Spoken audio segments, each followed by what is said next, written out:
Hello bachcho, let's read out the question first. When a body of mass 240 kg is placed on an iceberg floating in a sea water, यानी कि एक 240 kg का body mass को ice पर रख दिया जाता है. ओके, सो आइसबर्ग फ्लोटिंग करता है सी वाटर में. Okay, now it is found that the iceberg just sinks. Iceberg क्या करता है? सिंक करता है, डूबता है. What is the mass of the iceberg? So उस आइसबर्ग का मास क्या होगा वो हमें फाइंड आउट करना है. While it is given, take the relative density of ice is 0.9 and that of sea water as 1.02. यानी कि सी वाटर के लिए डेंसिटी 1.02 है और डेंसिटी ऑफ आइस कितनी है? 0.9. So first of all, let's see the key concept which we are going to use here for this question. So basically, जब ये आइस फ्लोट को, ठीक है, सी वाटर में रखा जाएगा और बॉडी मास उस पर लगेगा. सो ऊपर की जानिब एक अपथर्स फोर्स लग रही होंगी, उसको हम मान लेते हैं एफ अप, और इसको हम फॉर्मूले के द्वारा कैसे दर्शाते हैं? रो वी इंटू जी, जहाँ पर रो उसकी डेंसिटी हो गई, V volume and g acceleration due to gravity हो जाएगा. तो चलिए हम स्टार्ट करते हैं फाइनली सॉल्यूशन से. तो सबसे पहले तो हम यहाँ पर क्या कर लेते हैं कि let M is the mass of ice. ठीक है, एम क्या है? Mass of ice in KG. ठीक है, एम क्या है? Mass of ice in KG, जिसको हमें यहाँ पर फाइंड करना है according to question.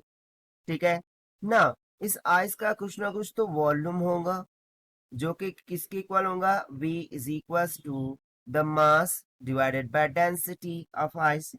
So from here it will be equal to mass divided by density of ice. कितना गिवन है? 0.9, और इसको मल्टीप्लाई करना होगा हमें 10⁻³ से. ठीक है, so it will be equals to m divided by 900 metre cube. से यहाँ से देखिए ये वॉल्यूम ऑफ आइस आ गया. अब हमने volume of ice cube find किया है. सो देखिए जब हम आइस को सी वाटर में डालेंगे, सो वहां पर कुछ वॉल्यूम ऑफ वाटर क्या करेंगे? डिस्प्लेस करेंगे. अब वो जो भी वॉल्यूम ऑफ वाटर डिस्प्लेस करेगा वो किसके इक्वल होगा? वेट ऑफ द बॉडी के इक्वल. ठीक है, सो सिंपली यहाँ से हम क्या बोल सकते हैं? देखिए, जस्ट सिंक, जब आइसबर्ग सिंक करता है, so in the condition of just sinks. तो देखिए यहां से हम क्या लिख सकते हैं? जस्ट सिंक की जब कंडीशन होगी तब weight of water, weight of water of volume we displaced, ये इक्वल होगा किसके? Weight of ice and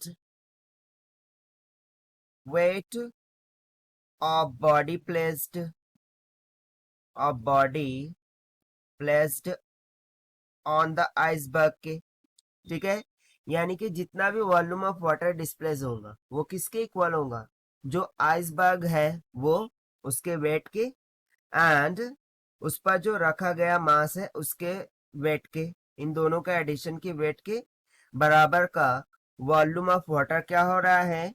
displace हो रहा है. So volume of water displaces उसको हम किसके द्वारा करते हैं? अपतस फोर्स के द्वारा.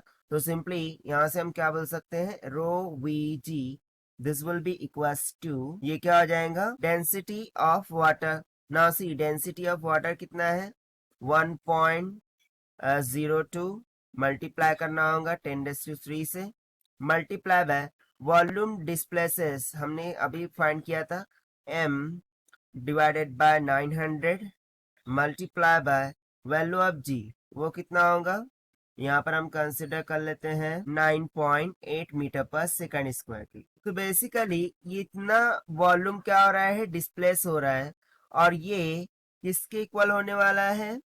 Weight of ice plus weight of body place के. सो वेट ऑफ आइस मास को हमने क्या माना था? m, और जो बॉडी उस पर प्लेस की गई है वो कितना था, 240 kgs। ठीक है, इसको हम मल्टीप्लाई कर देंगे सिंपली जी से। सो ये m इंटू जी हो जाएगा, और इसी m इंटू जी के इक्वल वॉल्यूम क्या हो रहा है, डिस्प्लेस हो रहा है, जो कि हमने यहाँ पर लेफ्ट हैंड साइड में लिख दिया है।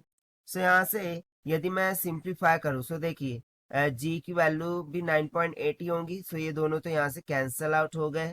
तो जब आप इसे सॉल्व करेंगे, सो देखिए क्या आ जाएगा। यहाँ पर 900 है, ये 2 जीरोस तो 2 जीरोस कैंसिल हो गए, एक इधर चला गया। सो ये हो जाएगा 10.2 m divided by 9. This will be equals to m plus 240। so यहाँ से m की टर्म को हम एक तरफ कर लेते हैं, ठीक है।